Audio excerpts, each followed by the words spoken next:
Bueno, comenzamos de nuevo. Buenos días a todos, los que estáis aquí, los que estáis en el internet, todos aquellos que posteriormente puedan ver estas grabaciones que vamos colgando en el canal de YouTube. Hoy vamos a tener un nuevo PowerPoint del hermano Humberto Fierro, para no perder la costumbre. Tiene muchos, tiene como 420 y algo, hay muchos. Y este me ha llamado la atención porque, bueno, hace poco tuvimos la Feria Cosí, ¿verdad? Y estuvimos hablando de unos hallazgos arqueológicos. Pues me ha llamado la atención que este hermano también cree en eso. Y por eso he querido destacar este hecho y traerlo aquí para presentarlo. Porque no somos los únicos que hablamos acerca de los hallazgos de Ron Wyatt, sino que este hermano también hace eco de ellos. No habla de todos. Habla de una parte, no sé si en un futuro tal vez lo hará. De momento habla de una parte de esos hallazgos. Se titula el PowerPoint Tesoros del Mar Rojo. Con esto ya creo que entenderéis cuáles son los tesoros que se encuentran allí. No los corales ni los peces, sino otros elementos que Ron Wyatt encontró en el fondo de este mar. Vamos pues poquito a poquito a pasar este PowerPoint y a ver qué es lo que el hermano nos dice al respecto. PowerPoint, el título es Tesoros del Mar Rojo. Esto pues tal vez os vendrá a la mente lo que se hizo en Ecosí hace pocas semanas. Los hallazgos arqueológicos de un hombre especial como fue Ron Wyatt. Comienza él diciendo lo siguiente: miremos lo que opina la ciencia con relación a algunos milagros hechos por Dios en favor de su pueblo. Los milagros enumerados en la Biblia suelen tener explicación científica. Por ejemplo, la caída de las murallas de Jericó se explica por la coincidencia de las vibraciones y del sonido de las trompetas, con la vibración interna propia del material de las murallas. El terror causado rompía vasos de cristal con su voz. Aquí se indica que el mar se levantó por el fuerte viento, lo que permitió el paso de los judíos a través de él. Sin embargo, otra explicación científica consiste en que las moléculas que componen toda clase de materia tienen una llamada velocidad de escape a la fuerza de gravedad de la Tierra. Y si la materia no escapa es porque las velocidades van en todas direcciones. En el caso del Mar Rojo, la explicación científica es que en un momento dado las velocidades de escape de las moléculas del agua, el mar, coincidieron en una sola dirección, hacia arriba, por lo que el mar se levantó. Esto es la explicación científica a estos diferentes hechos que la Biblia menciona. También hay otros hechos que hablan del por qué el Nilo se volvió rojo. Dice, a causa de un barro, de unos crustáceos, etcétera. Las explicaciones científicas, por no aceptar que Dios es poderoso para obrar prodigios. Sigue diciendo, después de descubrir el arca de Noé, Ron Wyatt, un arqueólogo aficionado, también se interesó en otros descubrimientos bíblicos y encontró que todo lo descrito en la Biblia no es más que una verdad ciega para muchos, pero que para el que ha confiado en Dios es una verdad única y real. ¿Existieron realmente los personajes bíblicos que participaron en el Éxodo? Jesús dijo, os digo que si estos callaren, las piedras clamarán. Escrito en Lucas 19:40. Él habla aquí acerca de un documental que yo no he traído en esta ocasión, pero iremos viendo fotografías al respecto.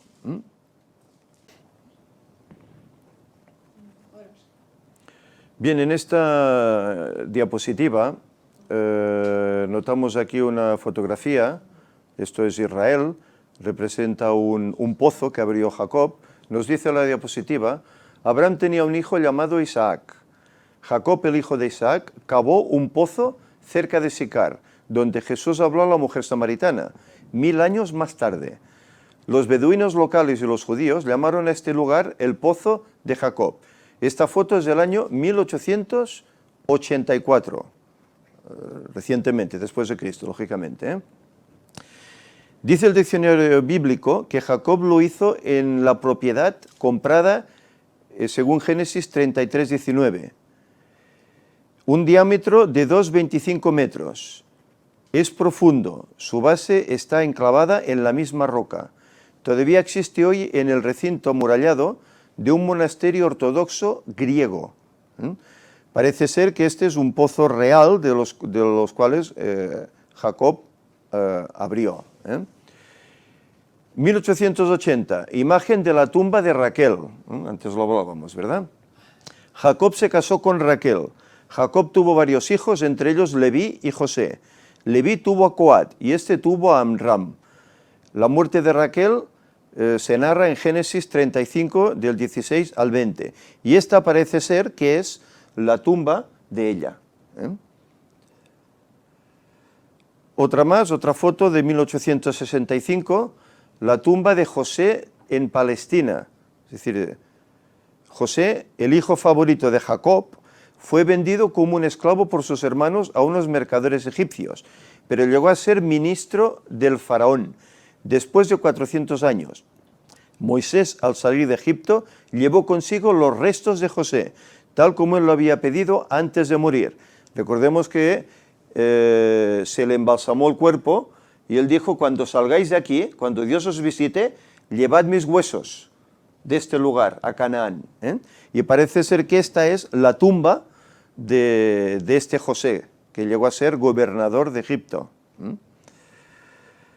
Tumba de Amram, padre de Moisés. Según Éxodo 6:20, y Amram se casó con su tía Jocabet, la cual le dio 2 hijos, Aarón y Moisés.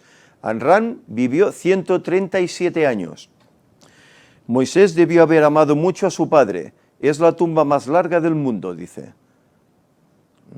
Bueno, falta saber si realmente es o no es, porque sabemos que hay veces que ubican cosas en lugares equivocados. Pero bueno, todo ello demuestra, son pruebas, por así decir, bíblicas, de que estos personajes existieron. Aarón, hermano de Moisés, le ayudó a sacar de Egipto al pueblo de Israel. Números 20-28 dice: Moisés quitó a Aarón sus vestiduras y se las puso a su hijo Eleazar. Luego murió Aarón en la cumbre del monte Hor, y Moisés bajó del cerro junto con Eleazar. De las montañas que rodean el profundo desfiladero de Petra, ninguna es más imponente que Jabal Harún, la montaña de Aarón, o monte Hor en la Biblia, a 1350 metros sobre el nivel del mar.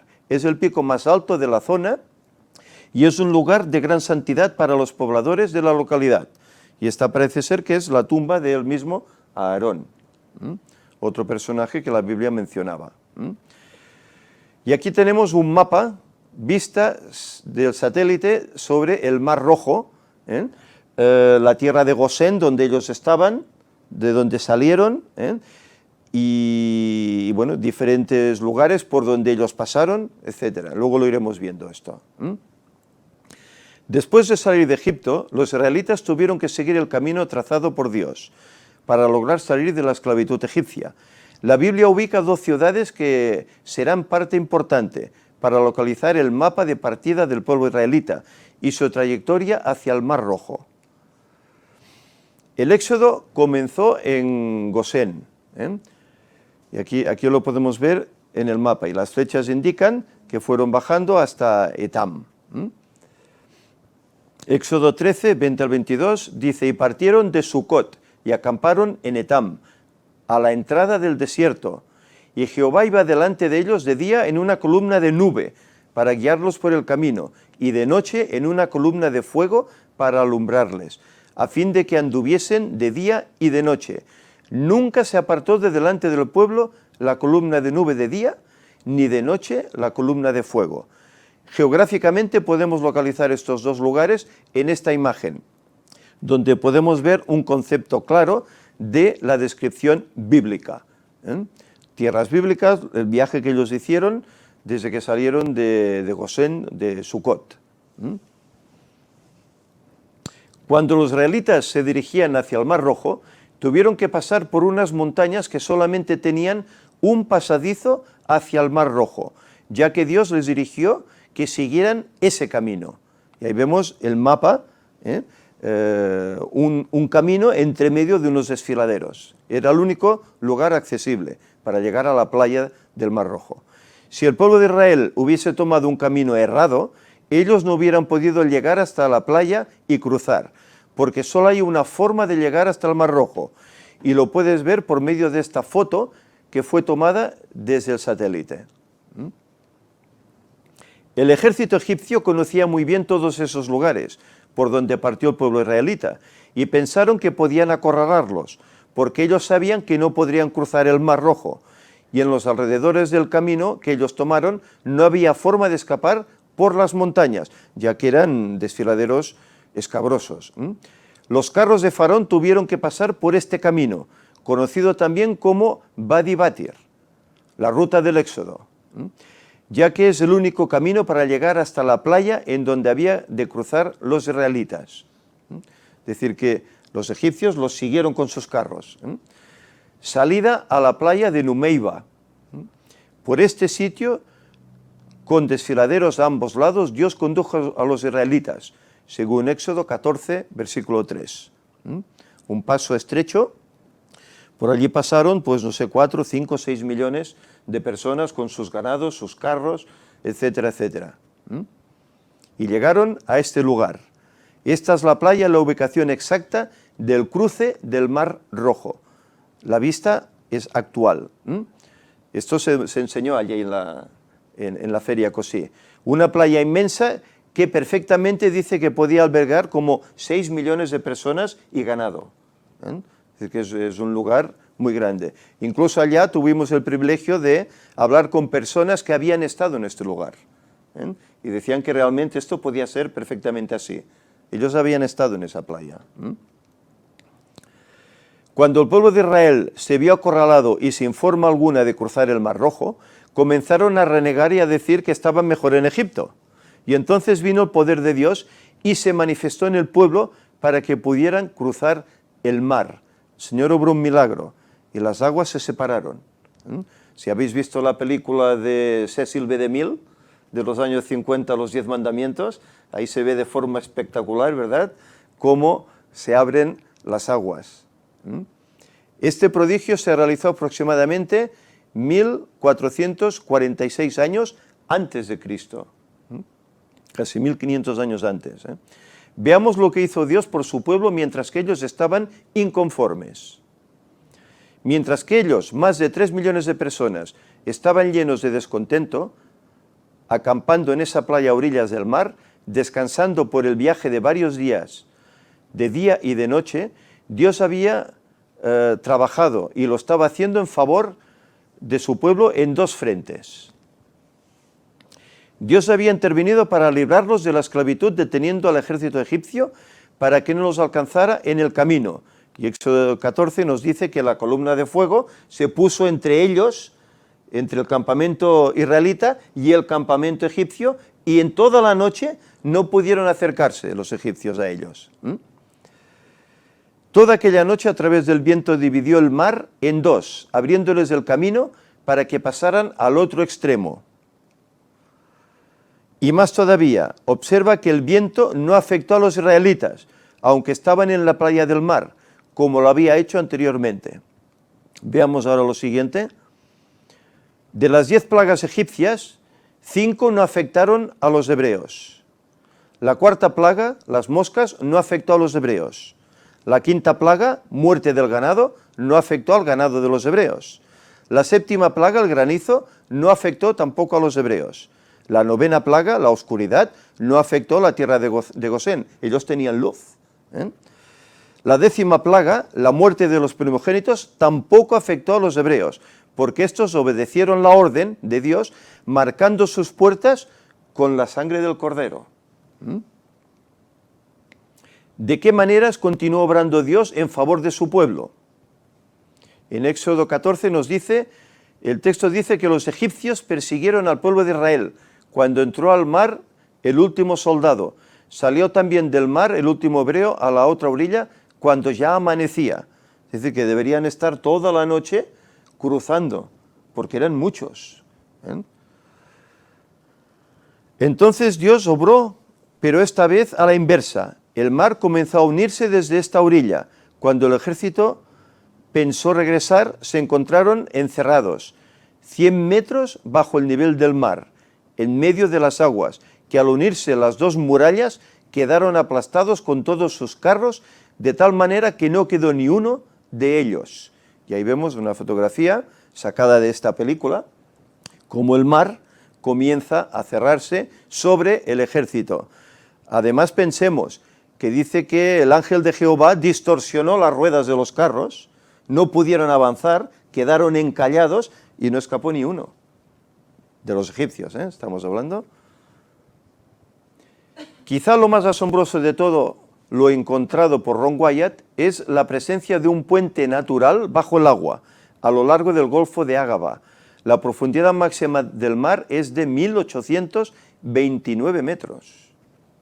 Son casi 2 kilómetros hacia abajo. Y la costa egipcia va descendiendo a esa profundidad, tiene una cuesta de cerca de 45 grados. Si los israelitas hubieran intentado cruzar en cualquier otro lugar a lo largo del Golfo de Ágaba, habrían tenido que enfrentarse con una pendiente muy inclinada. Con todos sus animales y carros, la tarea habría sido prácticamente imposible. Pero aquí, que fijaros, solamente aquí, en las orillas de Numeiba, hay un camino descendente en una cuesta gradual de 6 grados, a una profundidad de solamente 100 metros. Es decir, esto era a la altura de los muros del agua, uno a cada lado, 100 metros. La Biblia la describe como el que abre camino en el mar y senda en las aguas impetuosas, Isaías 43. La distancia de Nubeiba a la costa de Arabia Saudita es de cerca de 15 kilómetros y medio. Y la anchura del puente natural bajo el agua se estima en unos 900 metros. Y aquí tenéis una fotografía donde ellos cruzaron y cómo hay realmente ese puente de arena natural que pudieron aprovechar, porque ahí fue donde se abrieron las aguas. Como resultado de las mediciones de profundidad mediante sonar, Wyatt descubrió un puente de tierra bajo el agua exactamente entre la playa de Nubeiba y la costa de Arabia Saudita. Y aquí nos habla de un puente subacuático formado por el fondo del Golfo de Ágaba de 900 metros de anchura. Es tremendo, cómo el Señor obró las cosas. 15,5 kilómetros de largo tenía ese puente. Por eso tardaron toda la noche en cruzar los millones de personas que eran con todo lo que llevaban. Aquí tenéis una fotografía espectacular de cómo sería el evento. Dios dividió el mar con un fuerte viento del este, descubriendo este puente de tierra bajo el agua, y Moisés cruzó sobre él como si fuera tierra seca. Así es como el pueblo israelita pudo cruzar el mar. Éxodo 14 dice que Moisés extendió su mano sobre el mar y Yahvé hizo soplar durante toda la noche un fuerte viento del oriente, que secó el mar. Se dividieron las aguas, los israelitas pasaron en seco por medio del mar. Las aguas le hicieron de murallas a izquierda y a derecha. Alabado sea Dios por su grandeza en favor de sus hijos. Y el viento no les molestó a ellos, no destruyó el campamento, solo dividió las aguas del mar. Los milagros del Señor. Intrigado por este hallazgo, ¿qué más encontró Ron Wyatt en ese lugar? Ron Wyatt quería cerciorarse de que la Biblia jamás fue una mentira, y entonces, para completar y asegurar la verdad de la Biblia y la investigación, decidió bucear en 1978 dentro del área que supone cruzó el pueblo de Israel por este puente. Y vaya qué sorpresa, Ron Wyatt encontró evidencia contundente en las profundidades del mar y descubre ruedas de caballos del ejército egipcio, huesos de humanos y caballos, cascos que utilizaban los caballos en las pezuñas. Afortunadamente, varios corales se habían adherido a las evidencias y esto ayudó a que se mantuviera en mejor estado desde el año 1445 a.C. hasta ahora, en 1978. Son 3.500 años. Varias de las ruedas que fueron encontradas en el mar fueron analizadas cuidadosamente y se encontró que pertenecieron a la dinastía egipcia del tiempo de Moisés. Increíble, nos dice él. Según el relato bíblico, los carros del faraón trataron de perseguirlos. Aquí hay una imagen original de los carros de la época de faraón. Los egipcios se lanzaron a perseguirlos. Todo el ejército de Faraón entró en medio del mar con sus carros y caballos. Y llegada la madrugada, Yahvé atascó las ruedas de los carros, de modo que no podían avanzar sin gran dificultad. Entonces los egipcios dijeron: huyamos de Israel, porque Yahvé pelea con ellos contra nosotros. Pero Yahvé dijo a Moisés: extiende tu mano sobre el mar, y las aguas volverán sobre los egipcios, sus carros y sus caballos. Y Moisés extendió su mano sobre el mar. Al amanecer, el mar volvió a su lugar, mientras los egipcios, al verlo, trataron de huir. Yahvé arrojó a los egipcios en medio del mar. Las aguas al volver cubrieron los carros, los caballos y a su gente. O sea, todo el ejército del faraón que había entrado en el mar, persiguiéndolos. No se escapó ni uno de ellos. Todos perecieron. Después de comprobar el puente subacuático, Wyatt se decidió bucear en ese sitio y ver lo que había bajo el agua. Adivina lo que descubrió. Tenemos la foto de ese puente. Buceando sobre el fondo del mar en 1978, Ron Wyatt y sus dos hijos encontraron y fotografiaron numerosas piezas de carruajes incrustados por el coral. Desde entonces, varias incursiones de buceo han revelado más y más evidencias. Uno de esos hallazgos incluyó una rueda de carruaje de 8 rayos, la cual llevó Ron al director de antigüedades egipcias, el doctor Nashif Mohamed Hassan. Después de examinarlo, inmediatamente dijo que perteneció a la 18ª dinastía, fechada el Éxodo del año 1446 a.C. Cuando se le preguntó cómo lo sabía, el doctor Hassan explicó que la rueda de 8 rayos, fue utilizada únicamente durante este periodo, la época de Ramsés II y Tutmosis, Moisés, según se llamaba allá en Egipto. Cajas de carruajes, esqueletos humanos, esqueletos de caballos, ruedas con 4, 6 y 8 rayos, todo permanecen como un testimonio silencioso al milagro de la división del Mar Rojo. Todo esto daba testimonio a las palabras de Cristo: las piedras hablarán. Y aquí vamos a ver algunas fotografías que también se presentaron en la feria, ¿cómo no? Las ruedas de los carros del ejército de Faraón, que se aguó al tratar de seguir a los israelitas. Los artefactos encontrados incluyen las ruedas, los chasis de carros, así como huesos humanos y de caballos. Los buzos localizaron también artefactos en la costa de Arabia, frente a Nubeiba, que se ve claramente la rueda incluso. Aquí más fotografías. Desde 1987, Ron Wyatt ha encontrado 3 ruedas doradas de carro con 4 rayos cada una. El coral no crece en el oro y la configuración se ha mantenido, pudiendo ser muy distinta, porque la madera dentro de las chapas de oro de las ruedas se ha desintegrado y las ha hecho demasiado frágiles para moverse.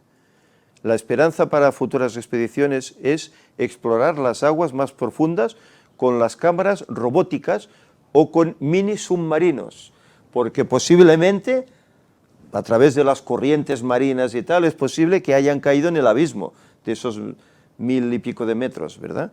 Es posible que allí se puedan encontrar. Y creo que está preparándose una expedición al respecto. Una rueda de carro incrustada en el coral, filmada frente a la costa de Arabia, coincide con las ruedas de los carros encontrados en la tumba de Tutankamón, o Tutankamón. Por tanto, estos elementos pertenecieron al carro utilizado por el emperador egipcio. Es tremendo, ¿eh? Una rueda de carro con su eje cubierto de corales, permanecen en posición vertical, aún, ¿eh? Y trabó Yahvé las ruedas de sus carros, que no podían moverse. Grupo de osamentas mineralizadas, uno de los muchos que se encuentran en el lugar del cruce, analizadas por el Departamento de Osteología de la Universidad de Estocolmo.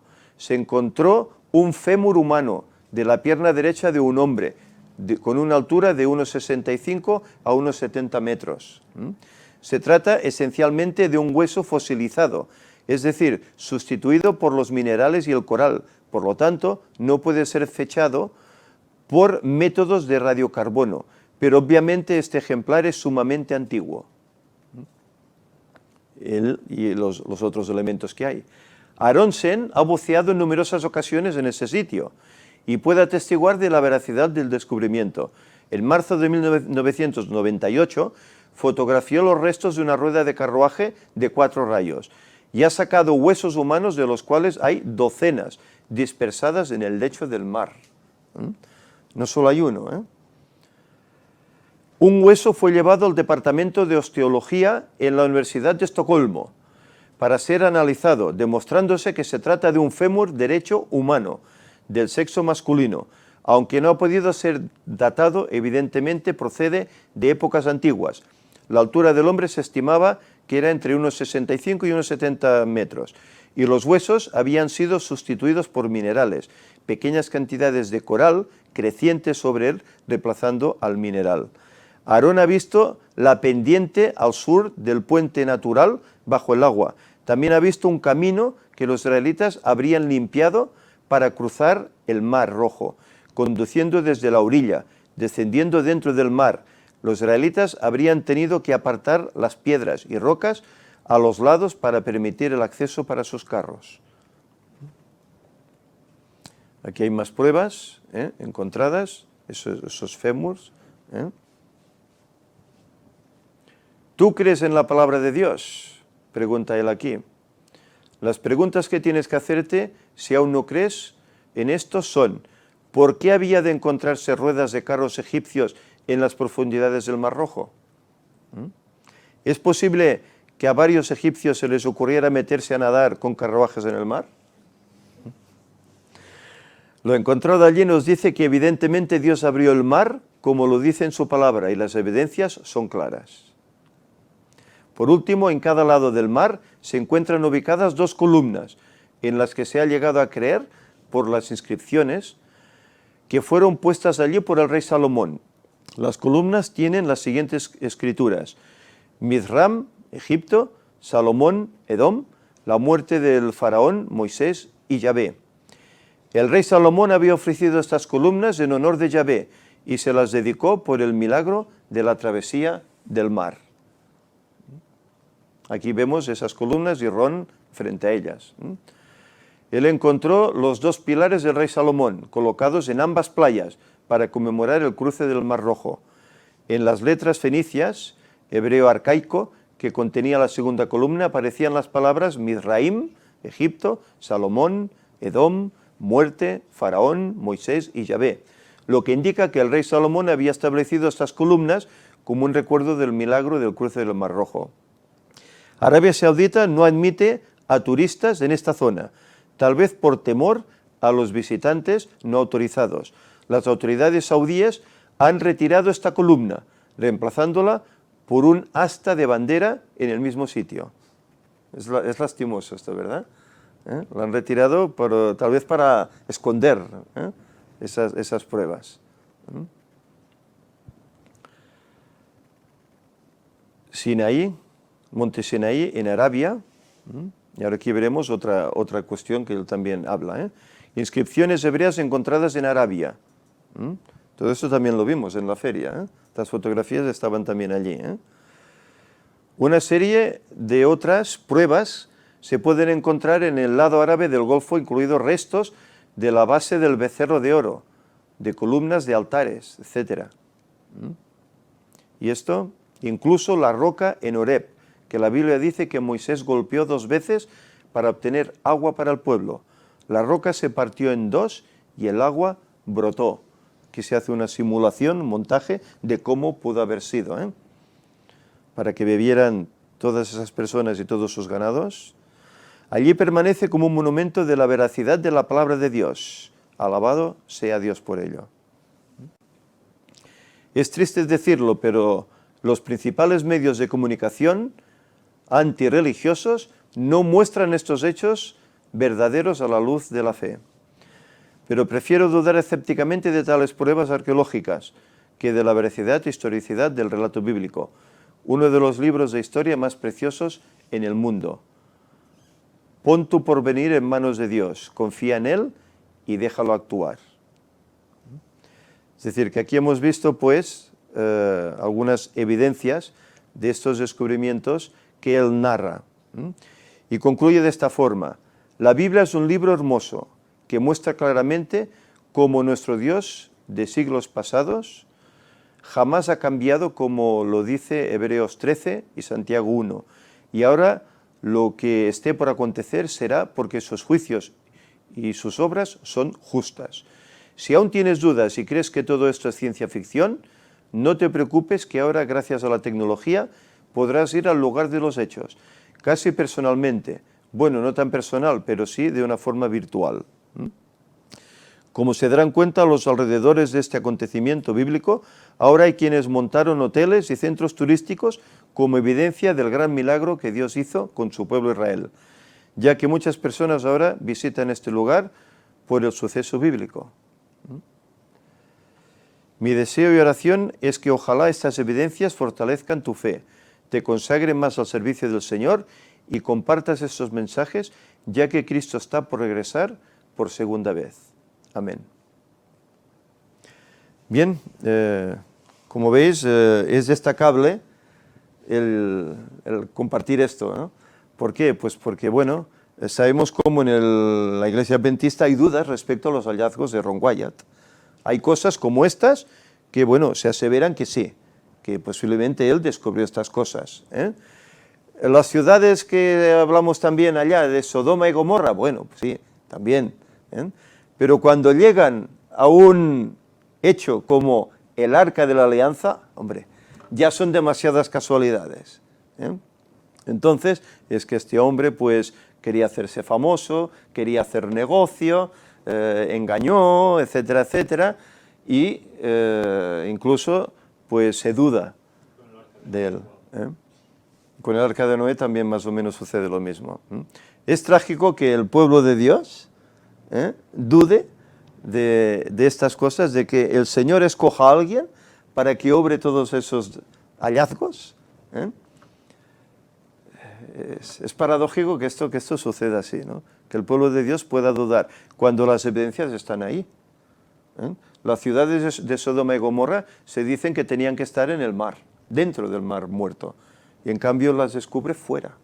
Se ven las esfinges, se ven los contornos de las murallas de las casas, las pruebas del azufre, etcétera, la pureza del azufre. Y aún con todo con eso, aún el hombre duda. Quiera Dios que por lo menos esto sirva para que el que lo vea no dude, sino que crea que la Biblia es veraz, que Dios no miente y que esas pruebas están ahí. Y como hemos leído, Jesús lo dijo: si vosotros callareis, las piedras hablarán y las piedras darán evidencia de que yo no miento, de que mi palabra es auténtica. ¿Para qué? Para que la gente crea. ¿Por qué? Porque al igual que esas evidencias del pasado hoy nos hablan, también hay profecías futuras que nos dicen que Él vendrá pronto y que hay que prepararse para su encuentro. Si una cosa es cierta, la otra también lo será, porque Dios no miente. De tal manera amó Dios al mundo, hemos visto antes, que envió a su Hijo para morir por nosotros. ¿Cómo nos va a mentir? ¿Cómo nos dirá, sí, yo vendré, pero no lo haré? Es imposible. Si lo ha dicho, confiemos, lo cumplirá. Y de aquí a muy poco tiempo, en 17 años, Cristo estará de regreso. Que el Señor ayude pues a todos aquellos que vean todo esto, para que en ellos nazca la fe y puedan aceptar estos caminos de salvación. Es mi deseo. Vamos a terminar, lo hacemos con una oración.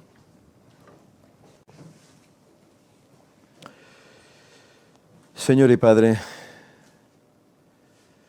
tú eres desde luego el único Dios, Dios que conoce todo. por eso nos creaste. Tú nos dejaste tu palabra, allí están nuestros orígenes y estarán también nuestro destino, el cual comenzará en ese día cuando tú vengas a buscarnos. Disfrutaremos de esa eternidad por siempre a tu lado, descubriendo acerca de tu carácter, acerca de tu amor, acerca de ese plan de redención. Mientras tanto, hoy tú nos has dejado esa evidencia bíblica, y no solo eso, sino que nos has dejado esos descubrimientos en piedra, esos descubrimientos que tú utilizaste a personas como Ron Wyatt para sacarlos a la luz, para que confiemos en tu palabra, para que no dudemos de ella, para que veamos que eres un Dios veraz, un Dios que no miente, un Dios que nos ama, que quieres nuestro bien, que quieres que confiemos en ti. Señor, ayúdanos pues para que esto sirva, para que así sea, y que sirva para que otros muchos que aún dudan se den cuenta de que tú existes, de que tú estás ahí, y que al igual que permitiste todas esas cosas y que dejaste esos hallazgos allá para que fueran descubiertos, también dijiste que volverías a buscarnos, que confiemos, Señor, en que esto será una realidad. Los tiempos lo demuestran. Todo lo escrito referente a los días que estamos viviendo se está cumpliendo, no solo los terremotos, sino todo lo que está sucediendo en la vida natural, las muertes masivas de animales, la angustia en las gentes, todos estos desastres que están ocurriendo, Señor, todo ello demuestra que tú estás muy próximo a venir. Señor, ayúdanos a tener amor por los demás, a decirles estas cosas para que puedan ser muchos los que puedan conocer este camino y prepararse para tu venida. Quédate con tu pueblo, Señor. Ayúdale para que despierte, porque a veces hay más duda dentro que fuera. Ayúdanos, Señor, para que abramos los ojos, seamos leales, seamos honestos, seamos honrados, seamos humildes para comprender estas cosas, resignarnos a ellas, Señor, aceptarlas y compartirlas. Quédate pues con nosotros, Señor. Danos un buen sábado y ayúdanos a compartir todo esto. En el nombre de Jesús te lo pedimos. Amén.